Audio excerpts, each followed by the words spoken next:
Amalan paling afdal adalah amalan kolbu. Apa itu? Mengenal Allah, yakin kepada Allah. Dua itu aja Pak. Mengenal Allah, buahnya yakin kepada Allah.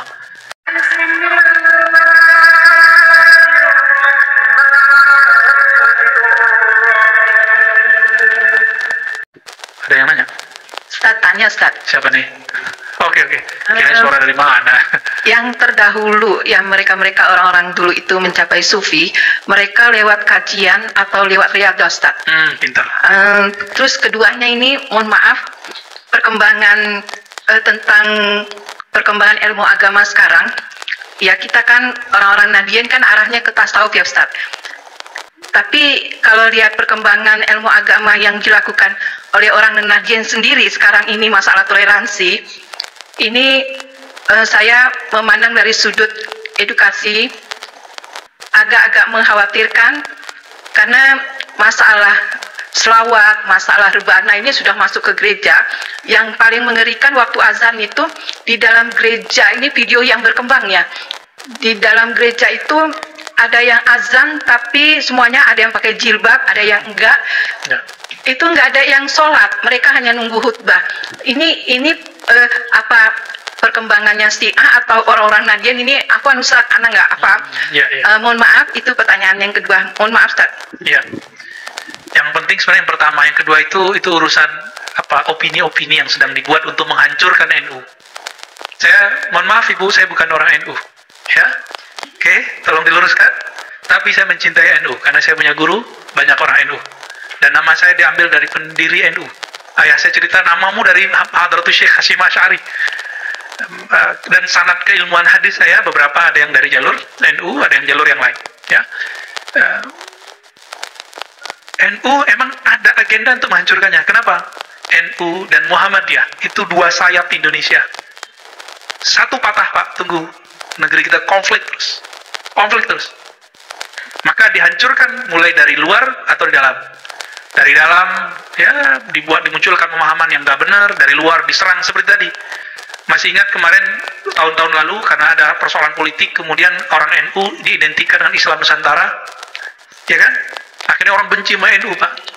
NU Nusantara. Emang masalah Islam Nusantara? Tergantung definisinya. Jika definisinya Islam yang dibuat oleh orang Nusantara, yaitu bid'ah. Tapi kalau Islam di Nusantara, maka itu guru saya Kiai Ali Mustafa Yakub juga nggak masalahin. Tergantung definisi. Kita tanya ke orang NU, definisi ente apa? Ternyata Islam Nusantara itu definisi pembuat istilah itu, Kiai Ma'ruf Amin, ya. Apa katanya? Islam Nusantara menurut kami, menurut beliau, itu Islam yang berakidah Ahlussunnah Asy'ariyah, bermazhab fikih yang 4, lalu bertasawuf. Lu sama kayak Al-Azhar dong, namanya beda. Gitu. Tapi karena agenda politik yang menghancurkan NU dari luar dari dalam, berhasil nggak Pak?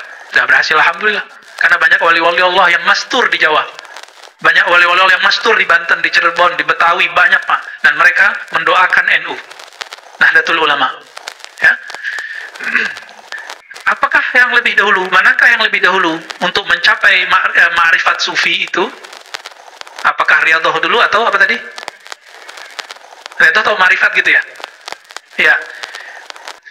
Kita dibandingkan umat terdahulu umurnya pendek atau panjang? Pendek. Umat terdahulu ada yang ibadah 500 tahun. Itu masuk surga kata Allah dengan rahmatku. Dia merasa dengan amalku. Ditolak oleh Allah. Mau dimasukin ke neraka, dia minta-minta, ya Allah, ya udah masukin saya dengan rahmat.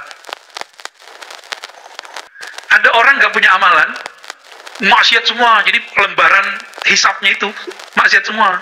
Udah mau digiring oleh malaikat neraka, tiba-tiba Allah bertitah, buka dadanya, ternyata ma'rifatullah ada dalam kalbunya. Allah, la ilaha illallah. Di riwayat Imam Tirmizi, la ilaha illallah di kalbunya. Di riwayat Imam Al-Baihaqi, Allah. Digabung duanya Pak, isinya ma'rifatullah, mengenal Allah. Di akhir zaman ini, kita kuat nggak ibadah seperti Sunan Kalijogo, Syekh Abdul Qadir Jilani? Kuat nggak?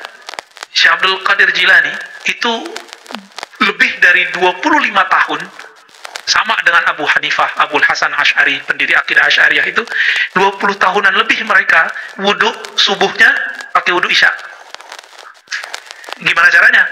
Nggak batal Pak, dan nggak tidur. Kuat nggak? Ibnu Arabi dikafirkan orang Pak.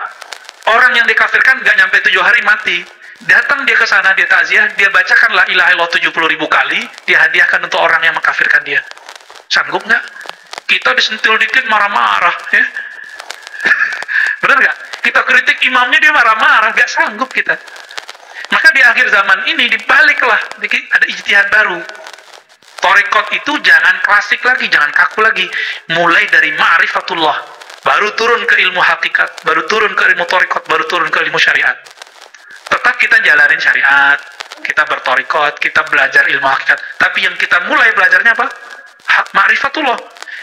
Kenali dulu yang disembah, baru sembah dia. Ilmunya kan sudah ditulis oleh mereka yang dulu ibadah puluhan tahun, ditulis pada kitabnya, dan diijazahkan ke murid-muridnya. Itu tinggal kita kaji. Bahkan tersimpan dalam kolbu para ulama-ulama wali-wali Allah hari ini.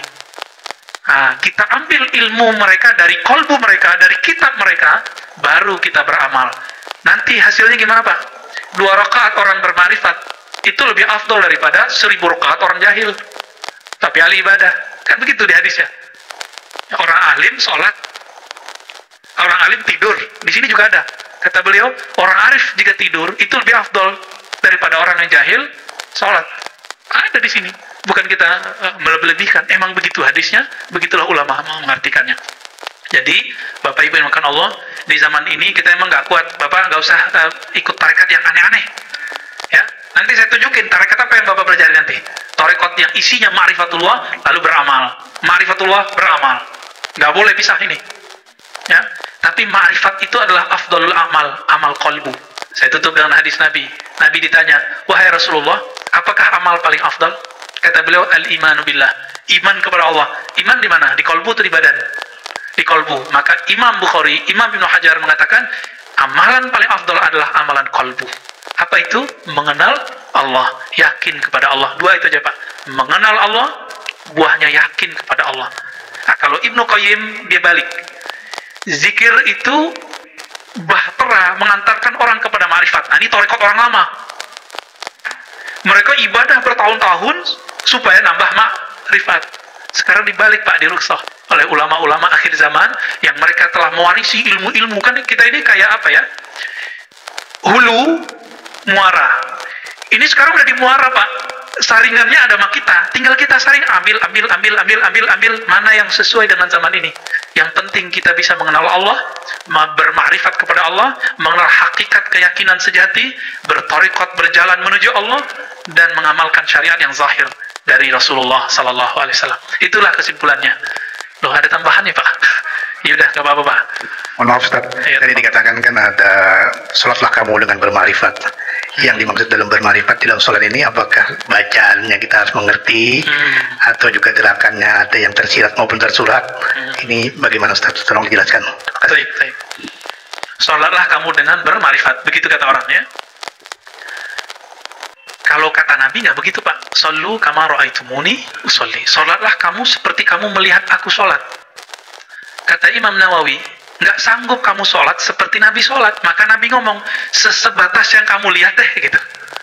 Kita ngeliat Nabi sholat nggak? Enggak, yang kita lihat siapa? Guru kita sholat. Bapak ngeliat fisiknya apa kolbunya? Baru fisiknya, karena belum punya ilmu kolbu. Ya, besok kan mulai trial tuh belajar ilmu zikir sama Ustaz Rusdi. Nanti saya beri juga beberapa. Biar dialah belajar zikirnya, nanti kita tebar dikit-dikit ilmu ma'rifatnya insya Allah. Ilmu ma'rifat itu Pak, membuat 4 rakaat terasa 1 rakaat. Itu ciri-cirinya. Membuat Bapak rindu duduk di masjid ini. Itu ma'rifat, karena ma'rifat itu fiha lazzah. Di dalamnya ada lezat, seperti orang yang jatuh cinta, pengen ketemu terus. Nah, itu dia ma'rifat. Nah, kalau Bapak sudah dapat tuh ilmu, nanti kita kecanduan. Jadi apa istilahnya? Kayak addiction tapi positif gitu. Kecanduan agama. Kecanduan ibadah nikmat. Nanti kata Nabi apa? Walaupun hadisnya dhaif tapi dia naik menjadi hasan li ghairi. Uzkurullah hatta yaqulu ya, hatta yaqulul munafiqun muraun. Berzikirlah kamu sebanyak-banyaknya sehingga orang munafik mengatakan kamu ente gila. Orang jam segitu kerja ente malah zikir. Itu dia ya. Ya coba aja sendiri Pak. Kita makanya lebih afdol ngaji. Bapak kalau ngaji pada subuh tahu-tahu udah syuruk, ya kan? Tapi Bapak coba sendiri duduk, baru 15 menit nyet di kaki. Tapi Tapi aneh, kok kalau ngaji nggak kesemutan pak kakinya? Benar nggak? Kadang kita nggak sadar gerak begitu aja. Asik di kepala, menerima, di kolbu itu dia menyerap, di ruhani dia girang. Karena dia mendekat kepada sang kekasih hakiki. Nah, saya kalau sih membahas itu bisa melek-melek pak, nanti aja. Ya. Semoga Allah nanti membimbing kita, bahkan mulai dari malam ini, ya, untuk mencapai pengenalan yang hakiki kepadanya. Amin ya rabbal alamin. Dan kita meninggal menjadi orang yang benar-benar mengenalnya. Itulah makna dari haqqa tuqatih. Engkau benar-benar mengenal Allah subhanahu wa ta'ala. Subhanakallahumma wa bihamdika asyhadu an la ilaha illa anta astaghfiruka wa atubu ilaik. Wa sallallahu ala sayyidina Muhammad walhamdulillahi rabbil alamin.